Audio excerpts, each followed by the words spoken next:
Scourge. Take it away, Dan. What do you want to talk about this page? Oh, lots of good stuff here.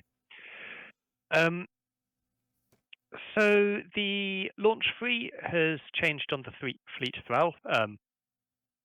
Same kind of deal as UCM got. The core change to weapons free means you can launch anyway. So instead they get Reaving Gaze, which lets you use Reave instead of Scald, and gives you a bit more punch at long range. So change to that Admiral.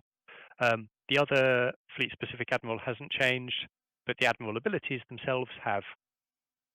For the species, it was always pretty niche. So I'm glad to see that's gone down to one action point. You can take the niche thing, and then if the stars align and that ability comes up for you to use, then you're not paying through the nose to use it. So that's great. I think it does. Assimilated for the species now just does damage as well. I think before it was core hits. Now damage bypasses all saves. So it's still a case of the later you leave it, the worse it is. But when you do need to just knock that last hull point off something, it's that bit more reliable. Yeah, I mean, I've only ever used it once, and that was with a Chimera troop ship. It's like, it doesn't have any guns. The thing that's right next to it is just going to kill it when that thing activates. But I can kill you first. And then, paying two Admiral points to do 2 damage to the enemy ship at the cost of my own ship. Just like, that doesn't feel great. But at least one, it's cheaper, and there's no way of saving it. Was it always at the end of their activation as well? It is now, so you can move up weapons free, launch all your bombers if you've got them, and then finally die. Yep. Yes, it was always at the end of the activation. Okay. So you can flood troops onto the planet, fire your weapons, and then ram. Okay, good. Which is quite nice. Again, I think it's still really niche, but if you've got a choice of 2 Admiral abilities, it's not a bad one to pick. Mm-hmm. Assimilated bioforms is much easier to trigger, but the extra battalions don't hang around, so swings and roundabouts there. High-speed launch has gone up a bit. Fair play. Not too worried by that. And yeah, that's it for the Admiral ability changes. Okay. Launch assets, a few tweaks there. Fast torpedoes. And then fast and 50% increase on damage with your torpedoes. Yes. Yeah, the means they can actually reliably set stuff on fire and put razor worms on board, so that's good. Nice. Yeah, I'll give them a try. I think it's quite nice. Oh, you said nothing interacts with launch assets. Interacts with the torpedoes. Yeah. Yes, if you blow up a ship, it can remove torpedoes. Okay. That's correct. Okay. But yeah, I look forward to having a little play with those and seeing what those torpedoes can do. Okay. I think it's nice rather than game-changing, though. I'm going to skip past the famous Admirals because they got all the same changes as their base ships. Okay. So, the big change is that's one right there called Plasma Gale. It is a close-action weapon. It's been bolted onto a whole lot of ships. Quite a few of the ships that have gained it had 2 weapon systems before. I see. Okay. So they could fire your Oculus Beam Crest or your heavy cruiser's main gun. Now you can fire both on general quarters. Yeah. Even if you never fired this thing, that's a buff. Because that's firing 2 guns. Yeah. And then you can go on weapons free if you're in the middle of it and you get some extra damage being put out there. Yeah. It's not that gun either. It's not great. Well, we'll come to that. Okay. The other change, and this applies to the Plasma Gale and it applies to almost all of the other close action weapons Scourge have, is that they are now kinetic. Scourge used to have bombers. Okay. And the little frigate that could hide in atmosphere and use its reverse gravity cannons. Okay. Which no one ever took. Those were the only kinetic weapons in the fleet. Okay. So playing against PHR was miserable then? Against PHR, it's like, well, you can get into thought range and use your close action weapons and hope the Scald 3 takes the edge off their great energy saves. But that was the best play you'd got. Whereas now, actually getting into close action range and using your close action weapons, you get to then target their kinetic saves. You still get the scald too, and it gives you that play. So Scourge had a real problem. Actually, against UCM, they weren't too bad, but against PHR and against Resistance, they really struggled. This mixes things up. It's a really nice. Resistance will really struggle now because they've got awful kinetic saves most of the time, and these will punch straight through them. Yeah. Was it applied to close action weapons, or was it applied to plasma weapons, or are they the same thing, basically? They're synonymous to Scourge. Cool. Okay, so we then have, you can see Nikar, for instance, the plasma score gets changed to kinetic. Yeah. The Hiroku and the Ebisow, lovely little ships, great fun to play with. Gained a slight points cut. They've gained Vanguard, they've gained Impetuous. They're fantastic. They die as soon as the enemy sneezes in their direction. So okay.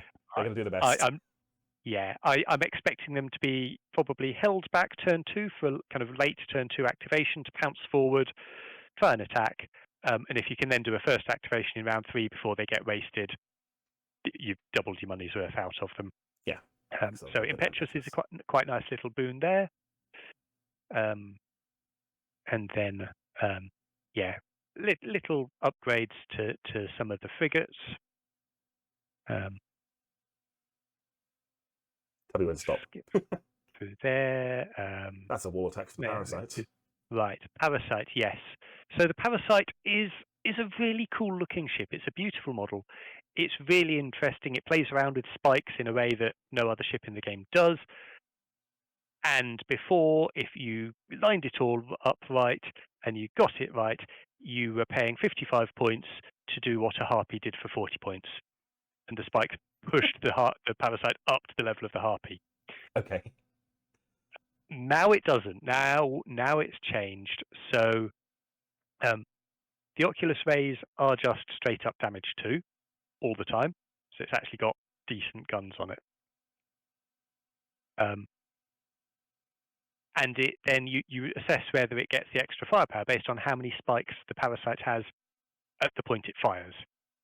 So it can slurp 2 spikes off in round 1, and then it can slurp 2 spikes off in round 2, and it can be on 4 spikes. Happy days. It gets the full benefit. I see. So I really like that. Makes it much easier to use, and actually makes the payoff worth the effort. I mean, you've still got to put some thought into it. You're still going to be wanting to run around with 3 or more spikes on there. But if you go onto silent running, having had 3 spikes was great because you now get regen 3, which is just or regen 4 if you so I think that's progressed up to being a really interesting little what's it called? Is it cutter? I wouldn't know. Yeah, it looks fun. The light ships that are super fast. It's a really interesting one of them. Yeah, I think they are. Okay. What next? Destroyers. So there was a really good destroyer, and then the others were kind of very much also Vans. And this is the other theme that we see at destroyers, and we see it when we get into the cruisers. There was a mechanically and mathematically best pick for Scourge, and that was as many Oculus weapons as possible. Okay. Furnace weapons and the plasma weapons have got a bit of a shot in the arm to bring them up to that level. And again, with the close action weapons, them being kinetic gives you a use case for them. Like there's reasons when and scenarios when you might want to give it a go. Yep. So that's the destroyers. And then we're into the cruisers. So the light cruisers have gained Vanguard. Scary. They were already pretty fast. They were already pretty fast. They are now, yes, they will be in your face. And particularly if it's a distant deployment where medium ships normally come on turn 1, I'll be on your side of the table by sorry, turn 2. Yes, I'll be on your side of the table by then if I want to. Yes. They can really move. And then the medium and larger cruisers gain that plasma gale. So straight away you're getting the extra shots, you're getting the extra attack with the weapon system. Nice. And then your plasma tempest gets 2 extra shots, going up from 6 shots to 8 shots. Mm-hmm. So this is the Plasma Tempest is kind of the standard close action weapon on the close action focused cruisers. So they'll either have an Oculus weapon, and then they'll either have a bank of Oculus weapons, or the furnace cannons, or Plasma Tempest as the main gun on them. And all of these Plasma Tempests have got 2 extra shots, going from 6 to 8, and Fusillade 2. So instead of getting 6 shots, instead of your potential 8 damage from your Oculus weapons, you're now getting up to 10 shots. And then 3 more for your Plasma Gale. And 3 more from your Plasma Gale. Which makes getting into close action range worth it. It makes the payoff matter. Yeah. And it means that you don't just go, I take the Oculus choice, or I deliberately gimp myself. No, I'll take whichever one I want to, and there's better more choices that are valid in fleet building. Yeah, it opens up a playstyle basically that previously would be actively a bad idea. Now it's whether it's better or worse. I mean, people will math it out and come to some conclusion or other. But yeah, I think it's at the point now. It's not that it's better or worse. It's like it's better in this bunch of scenarios and against these target types, and it's worse against those target types. Yeah. And I don't think you can anymore say in a vacuum one is better than the other. It's like, well, what are you shooting at? Where are you? What? And it's a useful, good choice. So yeah, absolutely. And in a similar way, and we already spoke about fire kicking in before repair rolls. The furnace lasers that set stuff on fire also got a boost, so they have got extra shots. Oh, good. It sounds like, again, a nice injection of flavour. You've got, again, different play styles. Your weapons now feel radically different to each other, fulfill different roles. All of them sound like they're viable. Yeah, really nice changes. Yeah. I mean, the furnace cannon is still getting 6 shots hitting on 3s instead of the yokai plasma Oculus weapons, which are 4 shots hitting on 3s but doing 2 damage each. But it's got burn through, and it causes fires, and you can actually affect the enemy saves from outside of scan range. So yeah, I think that's nice. Nice. So yes, we've said about Scourge close action weapons getting buffed, and then we have the absolute poster child for that in the Kolshedra. Yeah, that appears to have got basically everything you just said. It's a slightly worse carrier than it used to be. It only has launch 2. Whatever. But oh my days, it is, yes, I just want to point this at the enemy fleet and go for it. Yeah, it can dish out quite some hurt. With a heavy cruiser hull, it's got the better saving throw as well. It's got a built-in backup as well? Is that a thing that Scourge heavies gets? No, they don't get backups. Okay. That's heavy ships and upwards, not heavy cruisers. Okay, Speaking of heavy ships. Speaking of heavy ships, absolutely. So all of the battle cruisers have gained Vanguard 6. And there have been some more changes. Again, similar sort of notes, boosting up the close action weapons, changing them to kinetic, and the Magnetron Lash might be useful on the Shadow. Yeah, we'll see how that plays out. Again, it's another ship that with Scourge that's got launch and a decent array of weapons. So the weapons free change there is where that's going to shine. And again, that Vanguard's going to help, both getting up board faster and arriving 2 turns early on distant. Yep. Yes, it can bully light ships horribly, and then it can do something about the heavies when they show up. Yeah. And then the Umbra has been through a change, so it's got a much better scan range now. And you put an Oculus token on one enemy group, and then when you attack that, you can spend the Oculus token to give your ships Vive instead of Scald. With Oculus weapons, yeah? With Oculus weapons, yes. Okay. So it's a variant of how the telescope tokens work for Resistance, or the same sort of concept of deep mark an enemy ship and then hit it harder, I suppose. Or in this case, hit it hard from further away. Yes. Yes. Hit it harder when you're shooting it from further away. If you get right up and into scan range, it's not doing anything for you. Yeah, but for painting a target early, aren't yokai armed with Oculus weapons? Yes, they are. And they picked up Vanguard as well. Yes, they did. That's a mean little combo.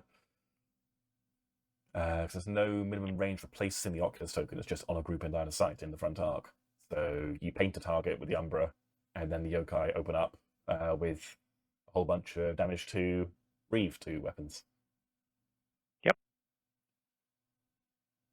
Okay. No, Reeve 1. No? Reeve 1. Oh, okay, they only... They get the Reeve value of the scaled weapon. Right, okay. I mean, if you really wanted to, you could use it on your heavy cruisers with, not the Colchette, but the other two. Their Oculus Crests have got scaled too. That's what I'm thinking So of. that they would trigger into Reeve 2, and you can do that from silent running. Oh, good. All right. So, battleships. And then battleships, yes, they got shootier. Yes. Across the board. Across the board. And the close action weapons haven't really affected them here because the battleships don't have many. But the Furnace Fangs have gone from... So for the cruisers, the Furnace Fangs went from 4 shots up to 6 shots. Not Furnace Lasers, sorry, on the cruisers. On the battleships, the Furnace Fangs were already 6 shots, so they've gone to a 2+ lock from 3+. With burn through as well? With burn through, oh yes. Oh, good. Okay, so they got a car So instead of averaging 4 hits with -2 to your saves, they're now averaging 5 hits at -3. Okay, good. Which is most things down to a 6-up save, anything else on a 5-up save. Yeah, so they're good. They are front narrow weapons, so you do need to line things up, and obviously the weapons free change is going to make that a bit harder. I still think they're really good. Yeah. Really keen to get my battleship painted up and start having a play with those. Nice. And then in a similar way to the UCM, the Go Fast engine upgrade now costs more points. Which makes sense. Yeah. All of your super battleships have gone. You said you had no Thrust 6. There you go. You were talking about how terrible Thrust 6 was. Yes, but you always take the engine upgrades to make it Thrust 9. Yeah, all right, fine. Okay, never mind. But technically... Yeah, they don't stay Thrust 6. All right, okay. More of the same, I believe. Yeah. And then the Nosferatu and Cthulhu both gained an additional weapon. They get the same sort of thing of additional close action scaled kinetic weapon. Buckets of shots on the Nosferatu. I think the Cthulhu, that change to its bloom is just because it only have 1 spike. It had bloom 2, but cloak 1, so whatever. Yeah, that's a meaningless change. Yeah. not affecting anything, unless something else gains a Furnace Triad in the future. Well, there is that, yeah. Yes, they got lock improved, they got more shots, they got an extra weapon, generally shootier. So yeah, as a Scourge player, I'm really happy with those changes. I think I would be. I think it's done a few minor buffs for the best playstyle for Scourge, but it's brought the other options. It's brought them up to that similar sort of level, and yeah, gives you a lot of choice now. Yeah, it sounds like a lot more of your fleet is now open. That makes sense. It's now a lot more interesting choices to make. And as you said, you're not actively gimping yourself by taking stuff that isn't Oculus. Yeah. Yeah. It looks like it's one of the biggest lot of changes as well. I think for so, different fleets. I mean, based on sheer page count alone, definitely. Yeah. Yeah, I think the stats said that Scourge were one of the worst performing, if not the worst performing fleet. So yeah, nice.